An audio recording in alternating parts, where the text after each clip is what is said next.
여러분 안녕하십니까? 박찬호 교수입니다.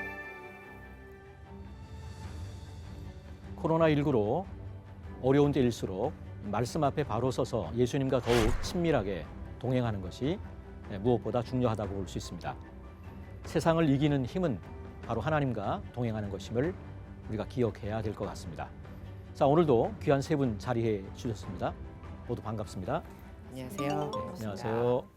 자, 지난 시간에 바울이 자신의 사역에 대해서 간증하면서 많은 문제가 있는 이 고린도 교회에 어떻게 권면하였는지 우리가 살펴보았습니다. 자, 이번 시간에는 분열된 고린도 교회의 사역자들과 성도들이 하나님의 동역자로서 어떻게 해야 하는지 고린도전서 3장의 말씀을 통해서 함께 생각해 보려고 합니다. 자, 1, 2장의 내용을 공부를 했고 이제 3장인데 혹시 지난 강의 중에 질문하실 게 있을런지? 저는 예. 그 고린도 지역의 그 특성에 대해서 좀 알고 싶어요.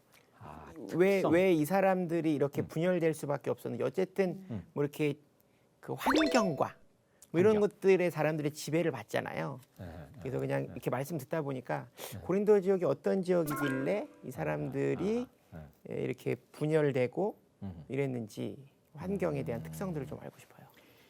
옛날 주석에는 주로 어떻게 나오냐면 고린도가 도덕적으로 굉장히 타락했다, 성적으로 굉장히 타락했다.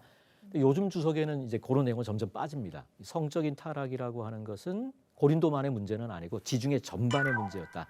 이렇게 나오는 것 같고, 그러면 어떤 특징 때문에 이 고린도 교회가 이렇게 분열됐는가라고 할 때 우리가 이전 강에서 얘기했던 것처럼 이 그리스 쪽의 어떤 철학 또 수사학 이런 거, 레토릭 같은 거 있죠. 이런 것들이 발전하면서 그 수사학을 배우는 걸 중시하는 거예요. 말을 번지르르게 잘하는 거를 지혜죠, 지혜. 1장에서 많이 나오는 얘기 뭐냐 하면 하나님의 지혜, 뭐 이런 게 이제 인간의 지혜 이런 게 이제 대비돼서 나오는데 그 그리스 지역이니까 그런 거가 연결이 됐다라고 볼 수 있을 것 같고요.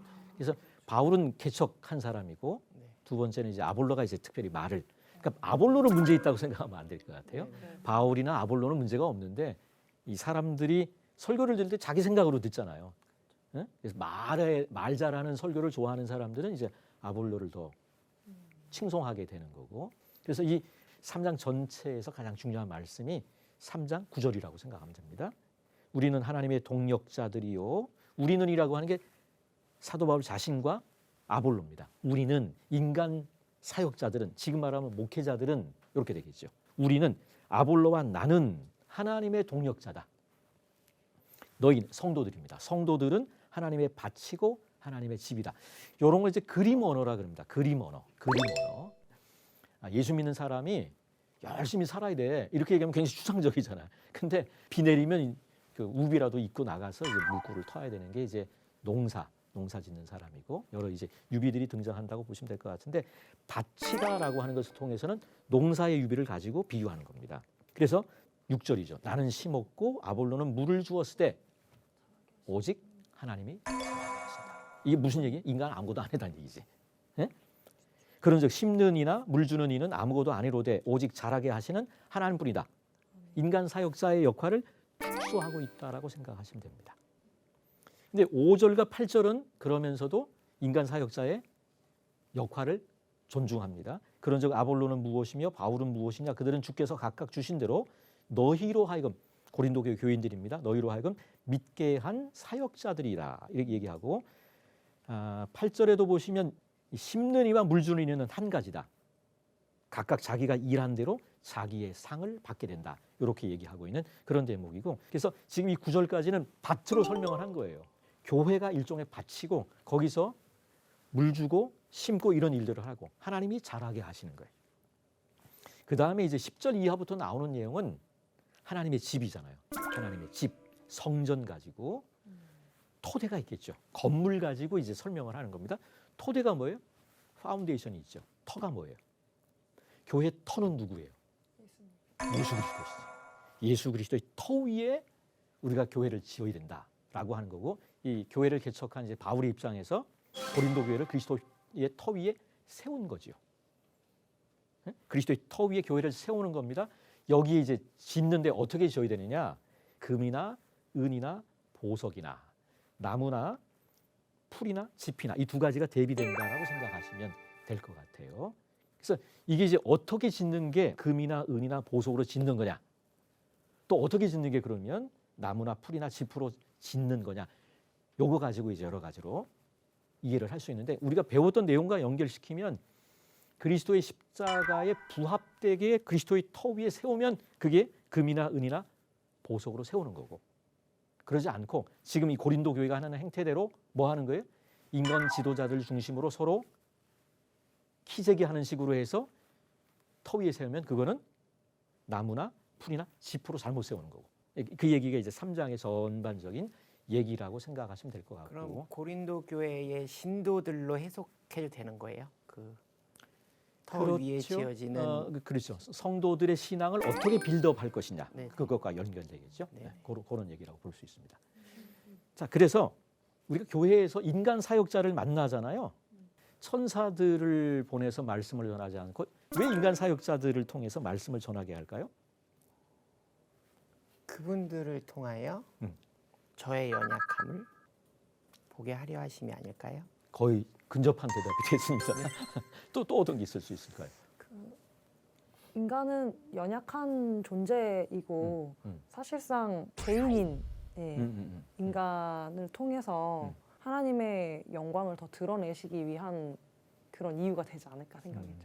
그래서 이 부분을 칼빈이 기독교 강요라고 하는 책에서 대답을 해놨어요. 질문을 한 다음에 두 가지로 대답하는데, 우리의 순종을 시험하기 위함이다. 연약하지만 문제가 있지만 하나님 말씀 전하게 해서 우리의 순종을 시험하기 위함이다. 이렇게 돼 있고, 두 번째는 두 분이 대답을 하신 것 같아요. 우리의 연약함을 고려하셔서 하나님이 직접 얘기하거나 천사가 얘기하면 우리가 다 도망가 버려. 그러니까 안 되는 거야. 우리가 아이고 그만하시라고 됐다고. 이게 실제 출애굽기에 나오죠. 하나님이 직접 얘기하니까 스탑! 제발 그만하시라고. 모세를 통해서 말씀하라는 얘기가 나오듯이 우리의 연약함을 배려하신 것이다. 연약하지만 그러나 우리가 우리를 꺾어서 하나님의 말씀을 전하게 하신 분들의 권위를 인정하게 하는 그런 훈련을 해야 된다라고 얘기하고 있는 그런 내용이라고 보면 좀 좋을 것 같아요. 그래서 지금 이 고린도전서 3장의 내용 중에 지금 이제 문제가 되는 거는 뭐냐면 요 터 얘기 있잖아요. 건물에 비유해서 여기다 세운단 말이에요. 세우는데 마지막에 불탄단 말이야. 13절에 보면 각 사람의 공적이 나타날 터인데 그날이 공적을 밝히니 이는 불로 나타나고 그 불이 각 사람의 공적이 어떠한 것을 시험할 것임이라. 14절 만일 누구든지 그 위에 세운 공적이 그대로 있으면 상을 받고 누구든지 그 공적이 불타면 해를 받으리니, 그 다음이 이제 그러나 자신은 구원을 받되 불 가운데서 받은 것 같으리라. 그래서 요 구절이 상급론하고 연결이 되는 거예요. 상급이 있다고 생각하세요? 없다고 생각하세요? 하늘 상급. 하늘 상급. 네. 저는 지금 그 말씀에 구원을 받되 불 가운데 구원을 받았다는 이 말씀은 구원을 받은 것도 아니고 안 받은 것도 아니고 너무 애매한 것 같아요. 이게 불 가운데 구원을 주신다는 게 제가 조금 보충해서 말씀드리면 네. 상급이 있다고 하는 걸 믿느냐 안 믿느냐는 뭐냐 하면, 구원을 상급이라고 생각하면 상급이 없는 거예요. 구원이 가장 큰 상급이지 뭐 다른 상급이 있겠냐. 구원 외에 다른 상급 없다 그러면 상급을 부정하는 겁니다. 상급을 안 믿는 거고요.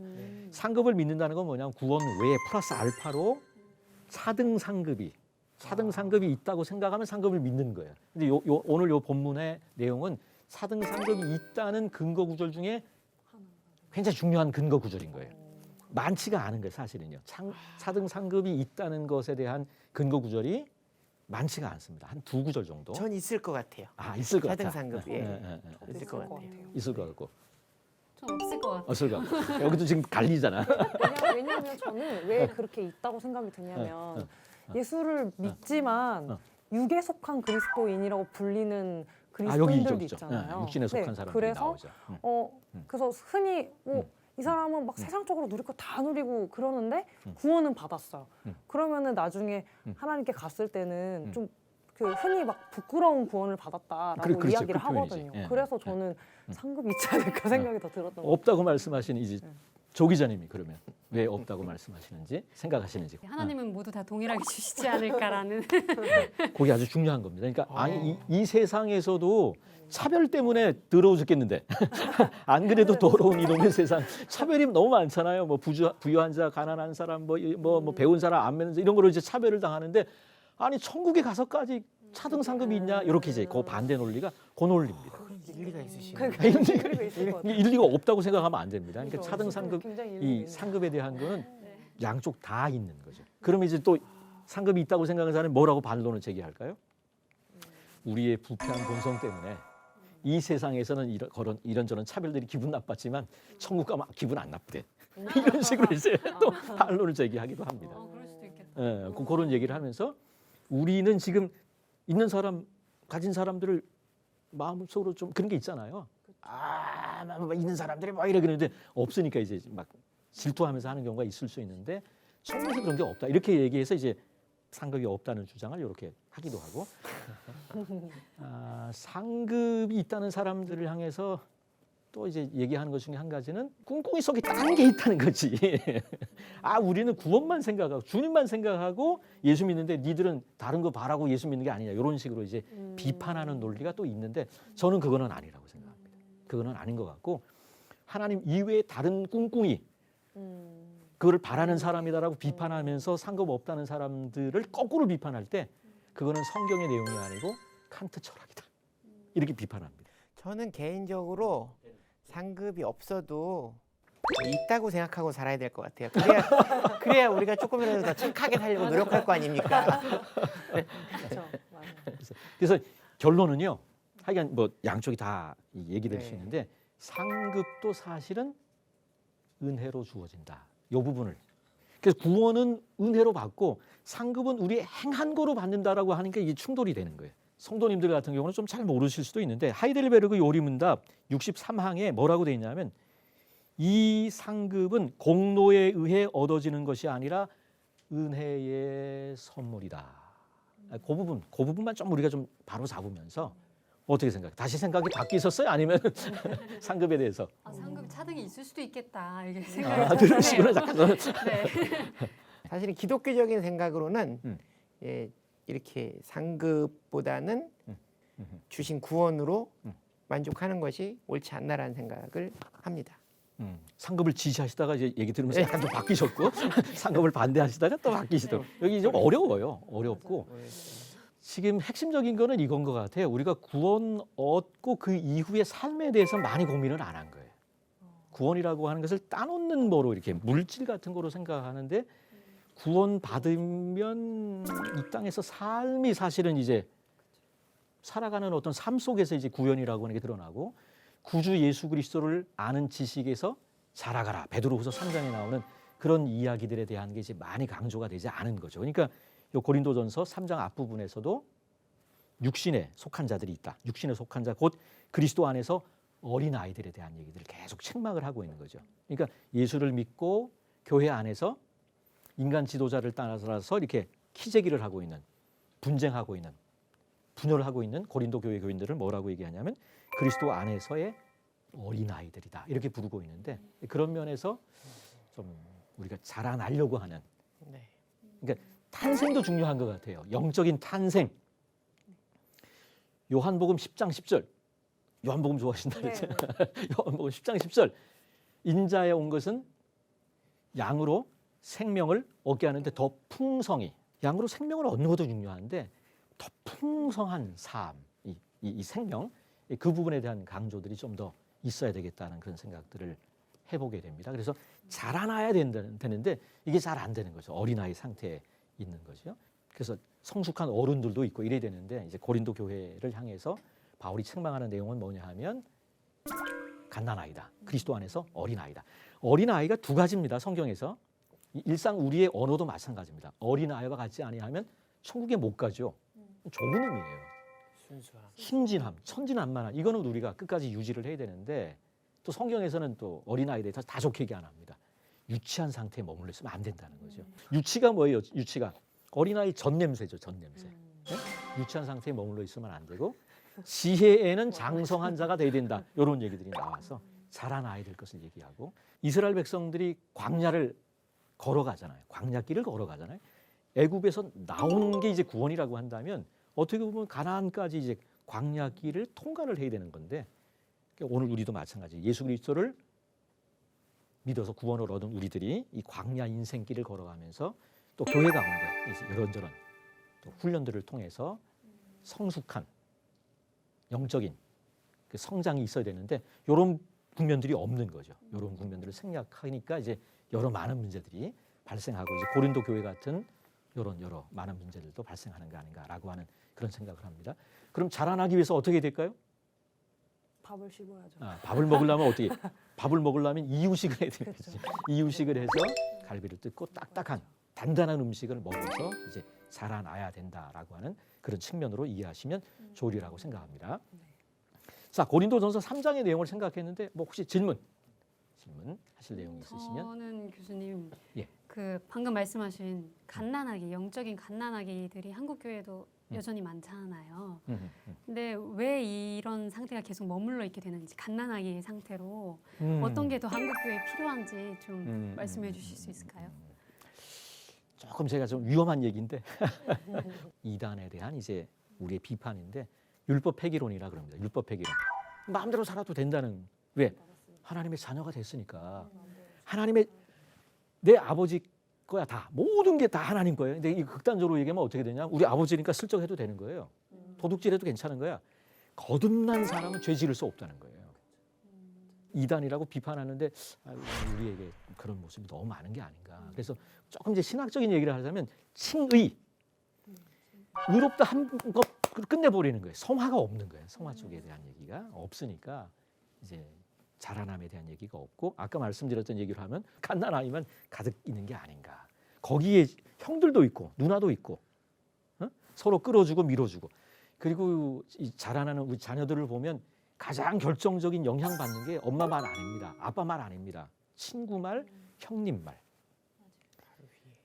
제가 팀 켈러 목사님이라고 요즘 뭐 아주 핫하신 것 같아요. 우리 한국 교회 많이 알려주신 이분이 이제 자녀 교육에 대한 얘기를 하는데 다 싱글인 거예요. 다 혼자로 교회로 오는 거야. 교회가 자기가 개척한 교회. 근데 자기 자녀들이 없는 거야. 뭐 그 나이 또래가. 근데 감사한 거는 20대 초반에 또 헌신된 그 형제 자매들이 많이 있어서 그거를 롤 모델 삼아서 자기 자녀들이 잘 컸다는 그런 얘기를 하더라고요. 그래서 그게 굉장히 중요하구나 이런 생각 들고 그런 거에 대한 훈련들이 너무 없는 거죠. 영적인 어떤 걸음마도 잘 하지 않는 그런 가운데 있는 것은 아닌가라고 하는 그런 안타까운 마음 가지고 예수 믿는 사람의 삶이라고 하는 것을 언어를 배우는 거로 이게 설명하는 걸 좀 들었어요. 언어를 배우는 거.